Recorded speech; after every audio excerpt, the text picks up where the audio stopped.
شہباز رانا صاحب کی story daily tribune میں شائع ہوئی ہے جس میں انہوں نے دعویٰ کیا ہے کہ اسحاق ڈار صاحب کو نگران وزیر اعظم بنائے جانے پر غور کیا جا رہا ہے۔ صرف یہی نہیں کہ اسحاق ڈار صاحب کو نگران وزیر اعظم بنایا جائے گا بلکہ ان کو بااختیار وزیر اعظم کیسے بنایا جائے اس پہ بھی غور ہو رہا ہے، اور اس کے لیے جو الیکشن ایکٹ 2017 ہے اس کا سیکشن 230 اس میں امینڈمنٹ لائے جانے پر غور کیا جا رہا ہے کہ اس میں ترمیم لائی جائے تاکہ بااختیار بنایا جا سکے نگران وزیر اعظم کو۔ اور نگران وزیر اعظم اگر اسحاق ڈار صاحب ہوتے ہیں تو اس سے پھر اگر وہ بااختیار بھی ہوتے ہیں تو اس سے بہت سارے شکوک و شبہات لوگوں کے ذہنوں میں جنم لے رہے ہیں کہ یہ ایک لمبے دورانیے کی نگران حکومت ہو سکتی ہے۔ تو بہت سی چہمہ گوئیاں چل رہی ہیں لیکن حکومت اس کا واضح طور پر جواب نہیں دے رہی۔ دوسری طرف آج پھر دبئی میں ایک میٹنگ ہو رہی ہے، اور دبئی میں جو میٹنگ ہے ملاقاتیں ہیں شروع ہو رہی ہیں، اور نواز شریف صاحب وہاں پہنچ گئے ہیں، آصف زرداری صاحب وہاں پر پہنچ گئے ہیں۔ کیا ان دونوں کی ملاقات اناؤنس تو نہیں ہے لیکن سورسز بتا رہے ہیں کہ ملاقات ہوگی، اور اس میں یہ تمام آؤٹ اسٹینڈنگ ایشوز جو ہیں اس کو ڈسکس کیا جائے گا۔ یہ طے ہونا بھی باقی ہے کہ اسمبلیاں کب توڑنی ہیں، یہ طے ہونا بھی باقی ہے کہ نگران وزیر اعظم کون ہوگا، یہ طے ہونا بھی باقی ہے کہ انتخابات کب ہونے چاہیے۔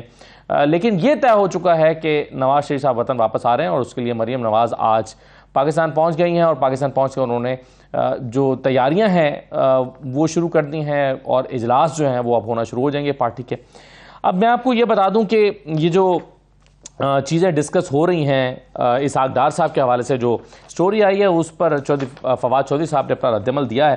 فواد چودھری صاحب کہتے ہیں کہ اسحاق ڈار کو وزیر اعظم بنانا اس لیے درست ہوگا کہ روز جھوٹ تو نہیں بولنا پڑے گا کہ نگران حکومت غیر جانبدار ہے۔ شہباز شریف اور راجہ ریاض کی سلیکٹڈ نگران حکومت ماشاءاللہ کتنی آئینی تقاضوں کے مطابق ہوگی اس کا سب کو پتہ ہی ہے۔ ابھی تو حکومت والوں کو بھی الیکشن ہونے پر شک ہے، یہ فواد چودھری صاحب نے کہا۔ اور مصطفیٰ نواز کھوکھر نے بھی کچھ ایسی بات کی ہے اپنی ٹویٹ میں۔ وہ کہہ رہے ہیں کہ دارالحکومت میں انتخابات کے التوا کے حوالے سے سرگوشیاں عروج پر ہیں، کچھ حکومتی اتحادی بھی اس بے یقینی کی کیفیت کو ہوا دے رہے ہیں۔ اگر آپ میں مہنگائی سے تڑپتی عوام کا سامنا کرنے کا حوصلہ نہیں تو اس میں ملک کا کیا قصور؟ التوا کا بوجھ اٹھانے کی سکت اب اس لاغر آئین میں ہے اور نہ ہی اس نظام میں ہے۔ یہ جو ہے وہ مصطفیٰ نواز کھوکھر صاحب نے کہا ہے۔ اور ساتھ ہی ساتھ میں آپ کو یہ بھی بتاتا چلوں کہ اگر اسحاق ڈار صاحب کا واقعی زیر غور ہے اور سیکشن 230 میں ترامیم لائے جانے پر غور کیا جا رہا ہے، تو اس وقت جو سیکشن 230 ہے الیکشن کمیشن کے 2019 ایکٹ کا، یہ آپ اس وقت سیکشن دیکھ بھی رہے ہیں، تو اس کے بارے میں اس میں سے 3-4 چیزہ پوائنٹس آپ کو بتا دیتا ہوں تاکہ آپ کو اندازہ ہو کہ ابھی اختیارات کیا ہیں نگران حکومت کے۔ نگران حکومت قانون کے مطابق کیا کر سکتی ہے؟ دیکھیے، نگران حکومت قانون کے مطابق انتخابات کرانے کے لیے الیکشن کمیشن کی معاونت کا فریضہ سر انجام دے گی، یہ اس ایکٹ کے اس سیکشن میں لکھا ہے۔ پھر نگران حکومت فوری امور کے سوا بڑے پالیسی فیصلے نہیں کر سکتی۔ نگران حکومت کوئی ایسا فیصلہ نہیں کر سکتی یا ایسی پالیسی نہیں بنا سکتی جو مستقبل میں آنے والی منتخب حکومت کی اتھارٹی پر اثر انداز ہو۔ اس کے علاوہ سوائے غیر معمولی حالات کے نگران حکومت کسی غیر ملک یا آئینی ایجنسی کے ساتھ بڑی عالمی بات چیت نہیں کر سکتی یا کوئی معاہدہ نہیں کر سکتی، کسی معاہدے کی توثیق نہیں کر سکتی۔ تو یہ ابھی نگران حکومت کے اختیارات تو بس اتنے سے ہیں، لیکن ہم دیکھ رہے ہیں کہ پنجاب میں بھی اس سے بڑھ کر اختیارات استعمال ہو رہے ہیں، اور اگر یہاں پر نگران حکومت آتی ہے اور وہ طویل دورانیے کی ہوتی ہے اور ایسی ہوتی ہے جیسی پلان کی جا رہی ہے۔ مفتی کفایت اللہ صاحب نے میں جوائن کر لیا ہے۔ مفتی صاحب، دبئی میں پھر نواز شریف صاحب اور زرداری صاحب پہنچے ہوئے ہیں، پھر دبئی میں میٹنگز چل رہی ہیں، اور پھر مولانا غائب ہیں، تو پھر آپ کے بغیر میٹنگز ہو رہی ہیں؟ محفل میں اس خیال سے پھر آ گیا ہوں میں، شاید یہ دوبارہ جو میٹنگ لگ گئی ہے اس کے بارے میں کہہ رہا ہوں۔ کچھ چیزیں میرے خیال میں طے نہیں ہوئی تھی پچھلی بیٹھک کے اندر، تو ان کو طے کرنے کے لیے بیچاروں کو دبئی جانا پڑا ہے۔ میرے خیال میں کوئی چیز ایسی ہے جو یہ بتا بھی نہیں سکتے ہیں اور نہ وہ کھل کر بات کر سکتے ہیں نگران سیٹ اپ سے پہلے۔ تو کچھ مہمہ ہے جو ان دونوں پارٹیوں کیا چیز ہو سکتی ہے؟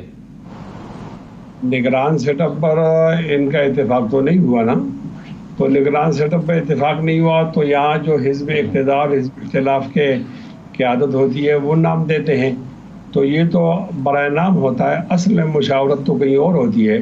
ان مشاورتوں کے اندر کچھ کمی رہ گئی ہے، تو وہ جو میں شعر کہہ رہا تھا کہ محفل میں اس خیال سے پھر آ گیا میں جی شاید مجھے نکال کر پچھتا رہے ہوں آپ. تو ایسی کوئی پوزیشن ہے. وہ شاعر کہتا ہے ارادے باندھتا ہوں سوچتا ہوں توڑ دیتا ہوں کہیں ایسا نہ ہو جائے کہیں ایسا نہ ہو جائے.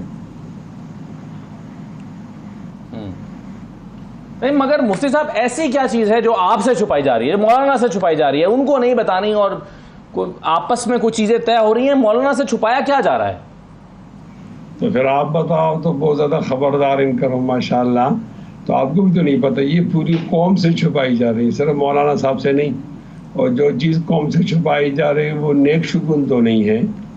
ہمارے پارٹی کا موقف یہ ہے کہ باتوں کو سامنے آنا چاہیے, ملک کے اندر باتیں ہونی چاہیے اور نگران سیٹ اپ کو تشکیل ہونا چاہیے, وقت پہ انتخابات ہونا چاہیے. ایک ہی آپ کے پاس ایک رعایت ہے کہ آپ 60 دنوں میں انتخابات کرائیں یا 90 دن میں, وہ دونوں آئین میں کے اندر موجود ہے. اس سے ایک دن بھی آپ 91 دن میں جائیں گے تو ہماری جماعت تو اس کی حمایت نہیں کرے گی, اور نہیں اس طرح خفیہ مذاکرات کے ذریعے سے اس کو قبول کیا جا سکتا ہے. میں اتنا مطمئن ضرور ہوں کہ ہماری پارٹی اس میں کلیئر ہے ماشاءاللہ.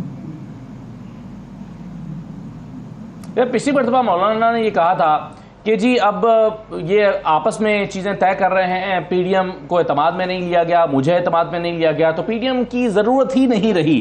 اس کے بعد شہباز شریف صاحب سے ملاقات ہوئی تھی, ایسا لگتا تھا صلح کی کوشش ہوئی ہے. یہ تو بات پھر وہیں آ کر کھڑی ہو گئی ہے ایک مرتبہ پھر, کہ دوبارہ سے اسی نوعیت کی میٹنگز ہو رہی ہیں, دوبارہ سے مولانا کو اعتماد میں نہیں لیا گیا. نہیں تو اس بار تو مولانا صاحب کی ناراضگی سامنے نہیں آئی نا. درمیان میں ان لوگوں نے مولانا صاحب کو اعتماد میں لینے اور مشاورت کی کوشش تو کی ہے, جس طرح وزیر اعظم صاحب نے مختلف موقع پر مولانا صاحب سے ملاقات کی ہے. پچھلی والی پوزیشن تو نہیں ہے. اب تو گوٹ ان دونوں کی پھنسی ہوئی ہے نا. اب یہ کیا بات ہے یہ قوم کو بتاتے نہیں ہے, کھل کر بتائیں تو قوم رہنمائی بھی کرے. اس لیے اس دفعہ ہمارا مسئلہ نہیں ہے, اس دفعہ جو آپ نہیں سمجھتے کہ اس اہم موقع پر مولانا فضل الرحمان صاحب کو بھی دبئی میں موجود ہونا چاہیے تھا ان میٹنگز میں؟ ہاں تو یہی میں کیوں نہیں سمجھتا, پوری قوم سمجھتی ہے. دیکھو ان کے بغیر تو 20 نہیں پورے ہو رہے ہیں نا, تو 19 سے جو بات ہے پچھلی میٹنگ کے اندر نہیں ہوئی وہ اس میٹنگ کے اندر اس کے لیے رکھی, دوبارہ جانا پڑا. اور اگر مولانا صاحب کی دعا اور آشیرواد یہ نہیں لیں گے پھر تیسری بار ان کو بیٹھنا پڑے گا اور اتفاقات مشترکات مشکل ہو جائیں گے. یہ ان کی ضرورت ہے کہ وہ مولانا صاحب سے رہنمائی لیں. وہ ان کے سفروں کے درمیان ایک قابل وزیر سیاستدان موجود ہیں, تو یہ جب ان کی رہنمائی سے محروم ہوتے ہیں تو ان کے لیے مسائل پیدا ہو جاتے ہیں. مختصراً کہہ دیتا ہوں کہ آپ بھی کیا سمجھتے ہیں کہ جب تک تحریک انصاف اس حد تک کمزور نہ ہو جائے کہ اس کے جیتنے کا کوئی امکان نہ رہے تب تک الیکشن نہیں ہونے چاہیے؟ میں اس سوال میں تھوڑی ترمیم کر کے اس کا جواب دیتا ہوں کہ جب تک 9 مئی کا واقعہ کے پھر انجام تک کے پھر کردار تک نہیں پہنچتا تو تذبذب کی صورتحال ہے. اس طرح تو میں آپ کا سوال کو زیادہ مفید سمجھتا ہوں. دیکھو نا, ایک واقعہ تو ہوا ہے 9 مئی کا, اور 9 مئی کے بعد پھر بہت بڑی بڑی باتیں بھی کی گئیں کہ ہم ایسا کریں گے ایسا کریں گے. تو ابھی تو کچھ نہیں ہوا. تو جب کچھ نہیں ہوا تو آپ ایک سیاسی پارٹی کو کہیں تو رکھیں گے نا, نظر انداز آپ نہیں کر سکتے. اب اس کا مستقبل کیا ہے؟ کیا اس کا مستقبل یہ ہے کہ ان کو اجازت دی جائے گی انتخابات میں یا نہیں دی جائے گی, یا ان کا مستقبل یہ ہے کہ ان کو مائنس کر دیا جائے گا, ان پر پابندی لگ جائے گی, یا ان کے چیئرمین کو مائنس کر دیا جائے گا؟ یہ سوالات تو ہیں اور یہ سوالات گھوم رہے ہیں. تو ہر ایک حلقے کے اندر ایک معتدی ووٹ تو ہوتا ہے تحریک انصاف کا, آپ اس سے انکار تو نہیں کر سکتے. جب تک آپ کوئی ٹھوس فیصلہ نہیں کرتے اس وقت تو چیزیں ایسی رہیں گی, اور جب آپ ٹھوس فیصلہ کرتے ہیں تو پھر ہر ایک امیدوار اپنے آپ کو جتوانے کے لیے یا بہتر کمپین کے لیے اس طرح فیصلے کرتا ہے. یہ آپ کہہ سکتے ہیں کہ 9 مئی کے واقعات کے بارے میں جس چیزوں کو ختم ہونا چاہیے تھا, ان کی سزا ہونی چاہیے تھی, فیصلہ ہونا چاہیے تھا, وہ سست روی کا شکار ہے, اور اس سست روی نے ایک گوم و گو کی کیفیت پیدا کی ہے. یہ بات یہاں تک صحیح ہے. لیکن جب ظاہر ہے اب 9 مئی کا واقعہ ایسا ہے کہ ہر ایک آدمی یہ سوچتا ہے کہ اب وہ اتنا بڑا بیک آؤٹ کم بیک نہیں کر سکیں گے, تو اس طرح چیزیں چل رہی ہیں. زیادہ میں یہ سمجھتا ہوں اس کو آپ 55% سمجھیں, گوم و گو کی کیفیت پیدا ہوتی ہے اس بیٹھک سے جو دبئی کے اندر ہوتی ہے. یعنی جو حکومت کے اندر جماعتیں موجود ہیں وہ اگر کلیئر نہ ہو تو پھر تو ہر ایک کارکن کلیئر نہیں ہوتا، پھر پورے جو سیاسی ماحول صحیح ہے۔ اس پر